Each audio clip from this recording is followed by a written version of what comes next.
Bismillahirrahmanirrahim. Assalamualaikum warahmatullahi wabarakatuh.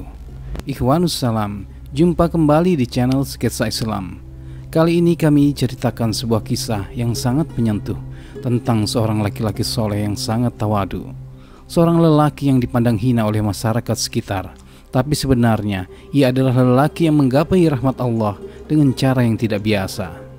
Namun sebelumnya, jangan lupa klik subscribe dan nyalakan loncengnya, serta bagikan video ini untuk menyebarkan informasi yang bermanfaat sebanyak-banyaknya.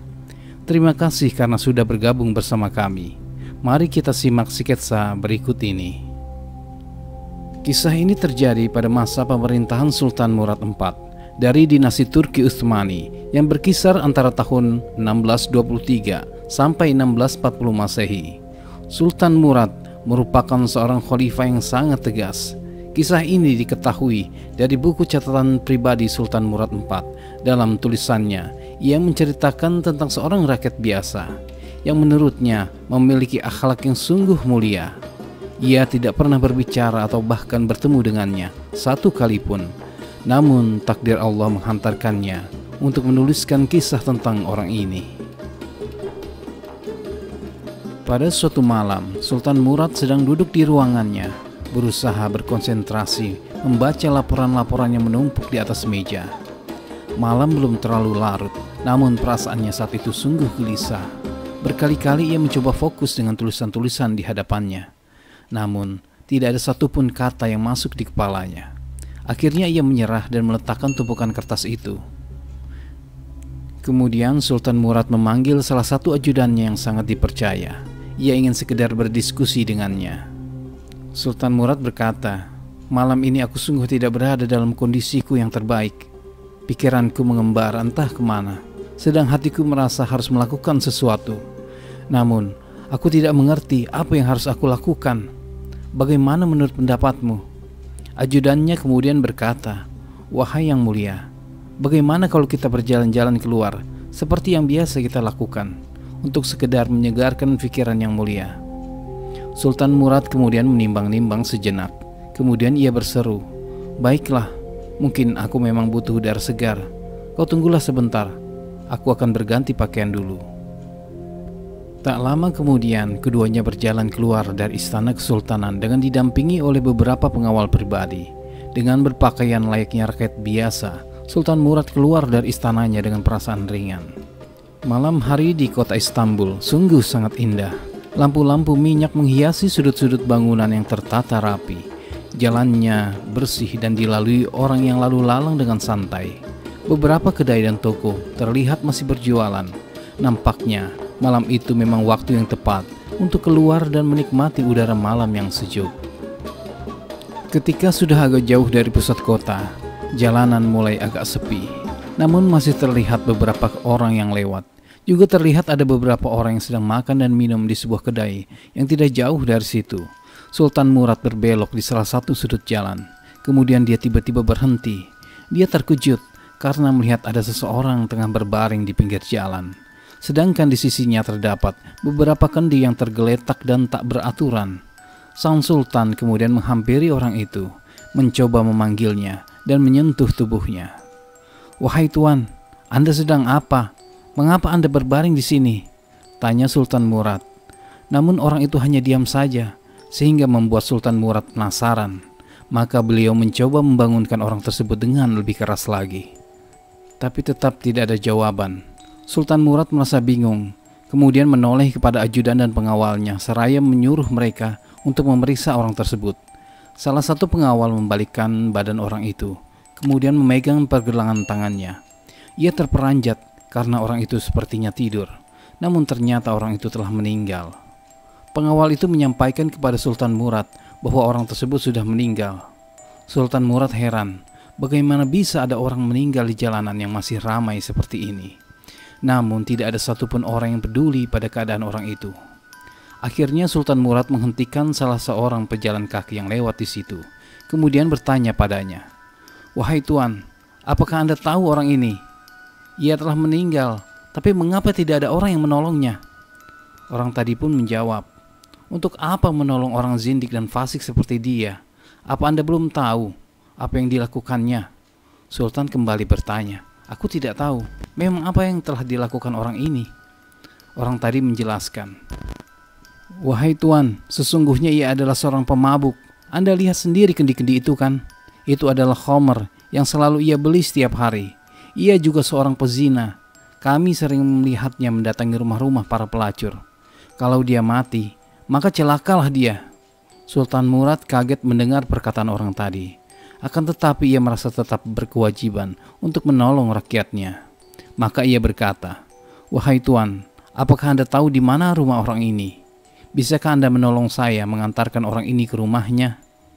Orang itu awalnya menolak, namun kemudian Sultan Murad mengingatkan, "Wahai Tuan, bukankah orang ini juga umat Rasulullah Shallallahu Alaihi Wasallam? Marilah bantu saya mengantarkan jenazahnya pulang. Anda hanya menunjukkan rumahnya saja, biar kami yang akan membawanya." Akhirnya orang tadi mau mengantarkan Sultan Murad dan anak buahnya untuk membawa jenazah orang itu. Sesampainya di rumah orang tersebut, Sultan Murad pun mengetuk pintu rumahnya. Tak lama, seorang wanita membukakan pintu. Ia heran melihat beberapa orang datang ke rumahnya. Kemudian bertanya, "Maaf, siapakah Anda sekalian? Dan ada perlu apa datang kemari?" "Suamiku sedang tidak di rumah. Bila Anda ada keperluan dengan suamiku, sebaiknya datang kembali besok pagi." Ketika ia bersiap-siap hendak menutup pintu, sang sultan menahannya seraya berkata, "Maaf Nyonya, tapi kami membawa suami Anda di sini." Sang sultan menunjuk kepada dua orang pengawalnya yang sedang menggotong seseorang, kemudian memanggil mereka supaya mendekat. Ia berkata lagi, "Maaf Nyonya, apakah benar ini suami Anda?" Ketika wanita itu melihat ke arah laki-laki yang digotong tadi, seketika ia panik. Kemudian ia berseru, "Ya Allah, apa yang terjadi pada suamiku? Ya Allah, tolong bawa masuk suamiku." Wanita itu pun membukakan pintu lebar-lebar untuk membiarkan mereka membawa masuk suaminya. Setelah suaminya dibaringkan di atas sebuah kursi, wanita itu memegang tubuh suaminya dan memeluknya, seraya menangis ketika merasakan tubuh suaminya telah menjadi sedingin es. Wanita itu hanya memeluk dan menangisi suaminya, menyadari ia telah tiada, sosok yang selalu menjadi penguat hatinya, laki-laki yang menyayangi dan memuliakannya, kini telah pergi menghadap Robnya. Wanita itu dengan sedih mengucap, "Inna lillahi wa inna ilaihi raji'un." Ya Allah, ampunilah dia, sayangilah dia, maafkanlah dia. Sungguh aku bersaksi bahwa engkau suamiku adalah seorang yang sangat soleh. Melihat pemandangan yang sangat mengharukan di depan matanya, Sultan Murad merasa sudut-sudut matanya menjadi hangat. Pandangannya sedikit kabur ketika butiran kecil air tiba-tiba menggenang di matanya, kemudian turun perlahan di pipinya. Sungguh, rasa kehilangan itu turut ia rasakan. Tiba-tiba hatinya ikut menjadi sesak karena kesedihan. Kemudian, ketika ia melihat sang istri sudah sedikit tenang, ia bertanya, "Wahai Nyonya, maaf, tadi aku mendengar kata-kata Anda. Anda bersaksi bahwa suami Anda adalah seorang yang sangat soleh. Tapi aku mendengar dari orang kalau suami Anda seorang pemabuk dan pezina. Maukah Anda menjelaskannya kepada aku?" Mendengar permintaan Sultan Murad, si istri hanya tersenyum dan berkata lirih, "Aku sudah berulang kali berkata begitu pada suamiku. Namun memang ia adalah seorang yang keras kepala." Si istri pun mulai bercerita, "Wahai Tuan, suamiku memiliki sebuah kedai di kota. Kedai kecil yang cukup untuk menghidupi kebutuhan kami.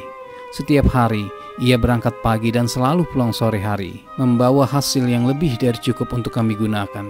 Ia selalu memberikan sepertiga uang itu untuk kubelanjakan. Kemudian sisanya ia gunakan untuk hal lain. Setiap malam sehabis Isya, suamiku keluar rumah membawa uang sisanya tadi. Ia akan mendatangi rumah seorang pelacur, membayarnya dengan sepertiga uang itu. Kemudian berkata kepada pelacur itu, 'Malam ini engkau sudah kubayar, maka tutuplah pintu rumahmu dan jangan kau jajakan lagi dirimu.' Kemudian ia pergi. Sisa uang yang sepertiga tadi ia habiskan untuk membeli khamr di kedai-kedai yang menjualnya. Ia akan membawanya pulang hanya untuk membuangnya di kamar mandi rumah kami. Setiap hari itulah yang ia lakukan sejak kami pertama menikah. Bila kutanyakan tentang hal itu, ia selalu berkata, 'Alhamdulillah wahai istriku, setidaknya aku telah mengurangi dan menghalangi pemuda muslim yang akan berzina atau mabuk-mabukan. Hanya itulah yang bisa aku lakukan. Aku sudah mengingatkannya bahwa orang-orang akan menganggapnya buruk.